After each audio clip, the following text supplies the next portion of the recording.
오늘 읽은 말씀에 근거해서 그만이라 말하기라고 하는 제목으로 말씀드리겠습니다.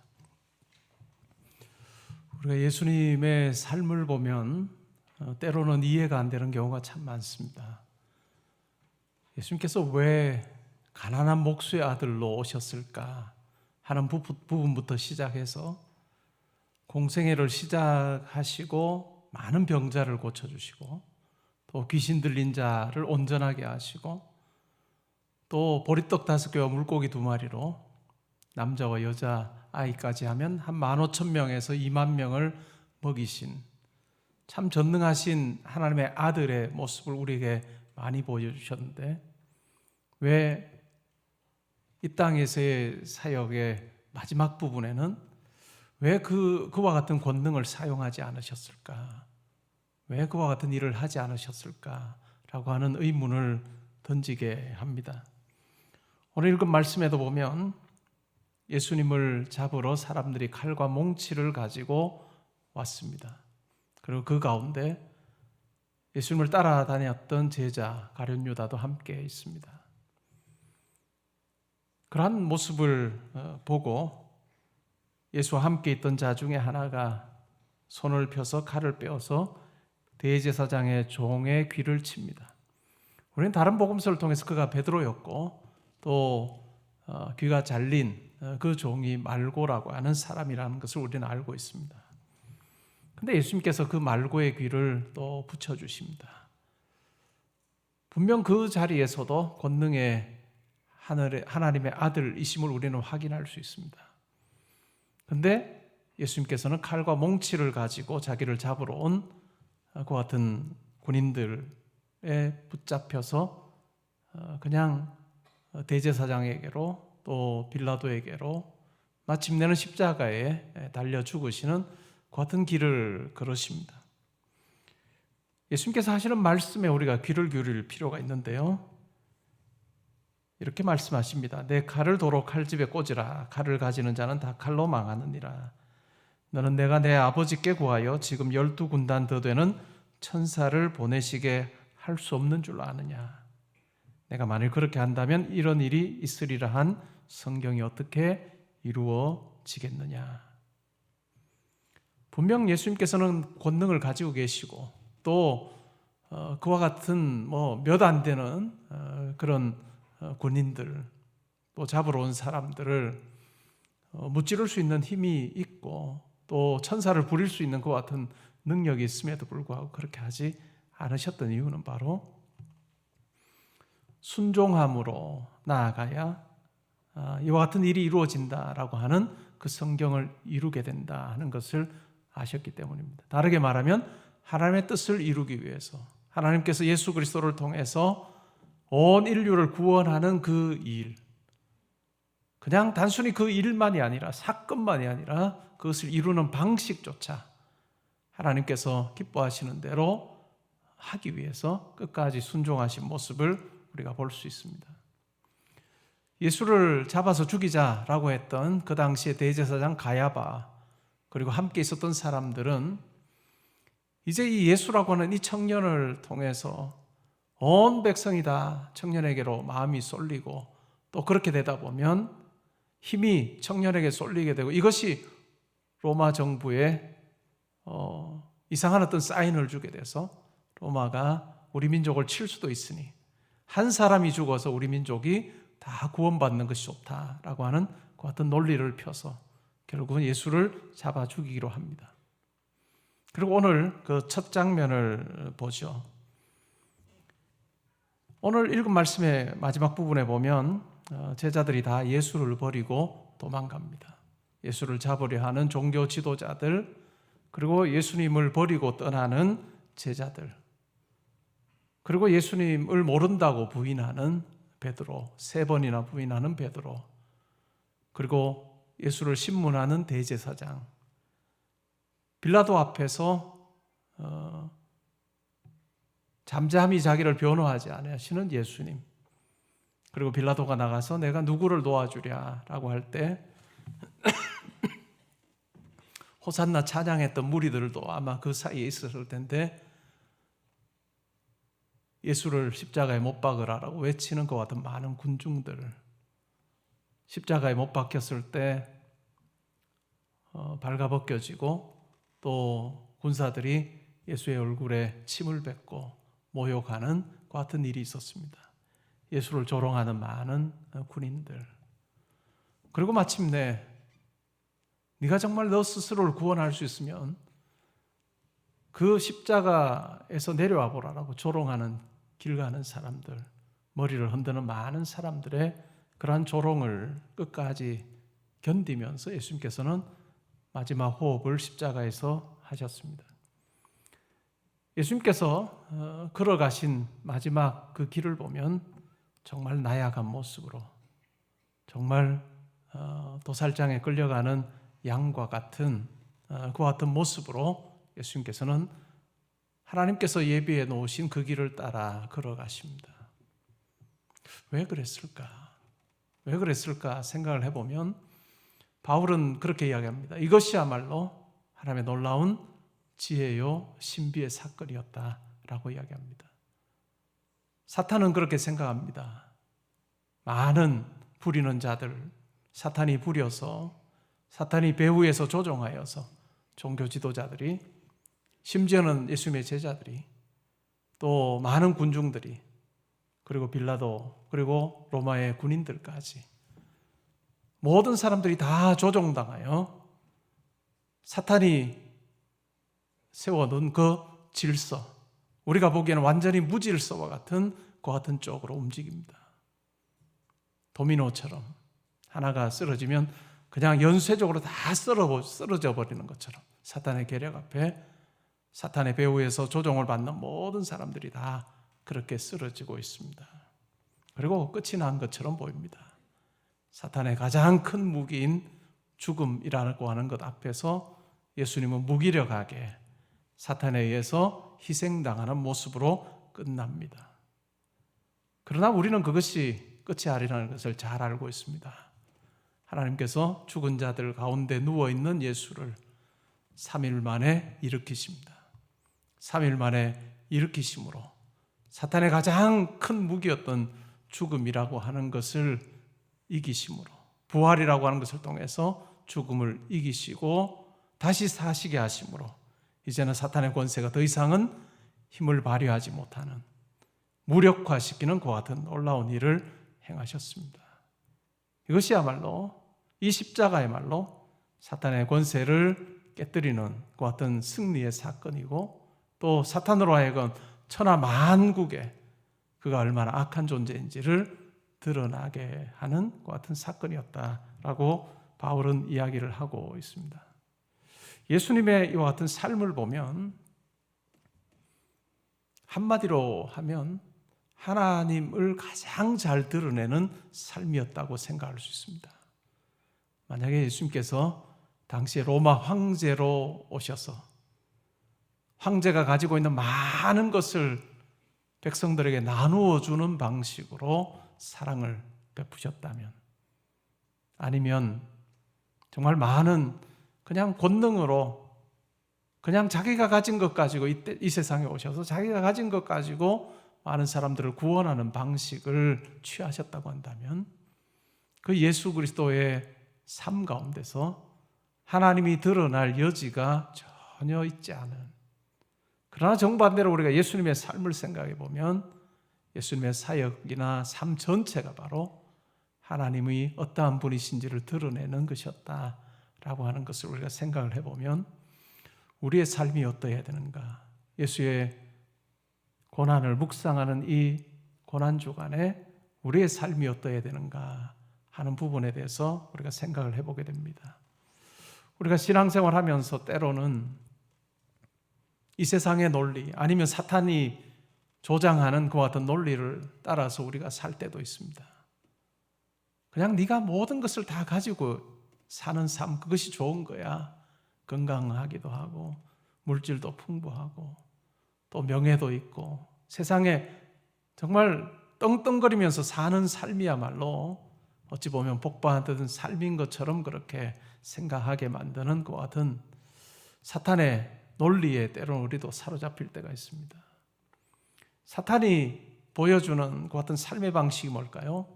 하나님 없이 사는 것입니다. 하나님이 더 이상 필요하지 않은 그 같은 존재로 사는 것이죠. 근데 예수님께서 보여주신 그 삶이라고 하는 것은 전적으로 하나님이 함께 하셔야 하는 삶임을 우리에게 보여주었습니다. 예수님께서 많은 병자를 고치시고 또 많은 사람들을 보리떡 5개 물고기 2마리로 배불리 먹고 12광주를 남긴 이후에도 보면 예수님께서는 하나님께 나아가 기도하셨다는 것을 우리는 잘 알고 있습니다. 예수님의 삶의 성공이라고 부를 수 있는 그 자리에서도 예수님께서는 사람들에게 마음을 뺏기지 않고 하나님께 나아가 기도함으로 절대적으로 하나님이 필요한 자임을 고백하는 것 같은 삶이 있었다는 것을 우리는 기억할 필요가 있습니다. 우리의 삶을 그러한 측면에서 생각을 해보면 우리가 신앙생활을 하면서 내가 예수를 믿는 믿음이 커진다라고 하는 것은 절대로 내가 기도했더니 정말로 일이 척척되더라라고 하는 그 차원만은 아닐 것입니다. 기도라고 하는 강력한 무기를 가짐으로 이 기도를 사용해서 내가 뭔가를 하나님으로부터 얻는 삶이 아니라 우리의 삶이 하나님이 함께 하시는 삶임을 인식하고 고백하고 하나님 없이는 살 수 없는 존재임을 우리의 삶의 자리에서 하나님 앞에 아뢰며 또한 하나님 의지하며 사는 삶이라는 것을 우리는 기억할 필요가 있습니다. 사도 바울은 고린도후서 12장에서 그렇게 말합니다. 자기의 삶에 대해서 이야기를 하면서 자기의 약함에 대해서 자랑한다라고 하는 이야기를 합니다. 바울은 육체의 가시를 가졌습니다. 선교하는데 많은 걸림돌이 됐던 것 같습니다.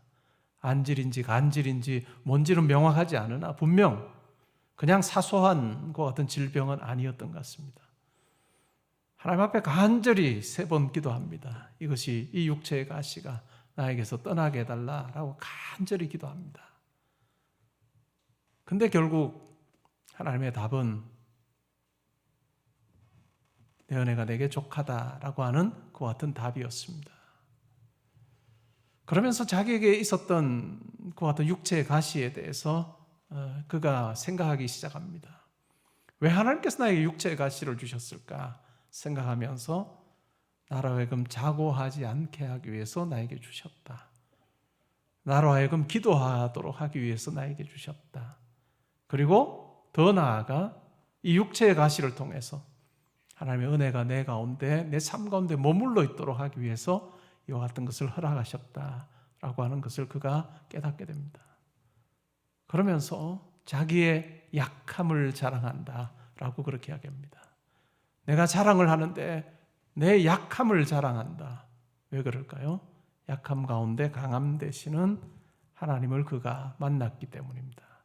약함 가운데 강함 되시는 하나님을 만났기 때문입니다. 여러분의 삶도 한번 잘 살펴보십시오. 여러분이 예수를 믿게 된 그 여정을 쭉 돌아보면 분명 뭔가 부족함이 있어서 세상적으로 볼 때 뭔가 부족함이 있어서 아마 하나님께 나온 분들이 많을 것입니다. 그것이 어떤 사건인지 몰라도요. 개개인 다 사건이 다를 수 있습니다. 그러나 그 어떤 특정한 일을 통해서 하나님께서 여러분들을 부르셨을 것입니다. 그리고 나서 지금까지 여러분들이 신앙생활 하게 하셨을 것입니다. 우리의 삶에서 참 어떤 성도가 정말로 신앙이 깊은 성도인가 하면 기도해서 내가 가진 것을, 내가 얻은 것을 자랑하는 그런 성도가 아니라 기도를 통해서 하나님께서 채워주시는 경험을 한 성도입니다. 별 차이 없는 것 같아도 이것은 굉장히 큰 차이가 있습니다. 우리가 조심해야 될 부분은 우리가 신앙생활하면서 하나님께서 나에게 주신 것을 자랑하거나 그것에 우리의 시선이 머물지 않도록 하는 것이 참 중요합니다. 그것은 감사할 일이고 또 하나님 앞에 찬양할 내용은 되지만 우리의 시선이 거기 머물게 되면 하나님은 우리의 생각 속에서, 우리의 마음에서, 우리의 인생에서 자취를 감추기가 참 쉽다는 것입니다.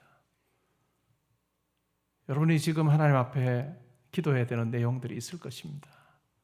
그 기도의 내용도 한번 잘 살펴보십시오.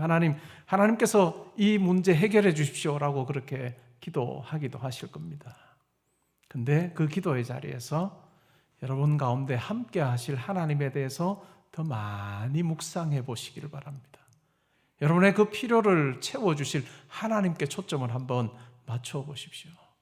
여러분과 함께 하셔서 여러분의 그 어려움과 아픔들을 이해하시고 또한 하나님의 방식대로 여러분들이 겪고 있는 그 고난의 문제를 해결해 주실 하나님을 더욱더 기대하고 바라고 묵상하고 하나님과 함께함이라고 하는 것에 그 기쁨을 여러분들이 한번 누려보시면 좋을 것 같습니다.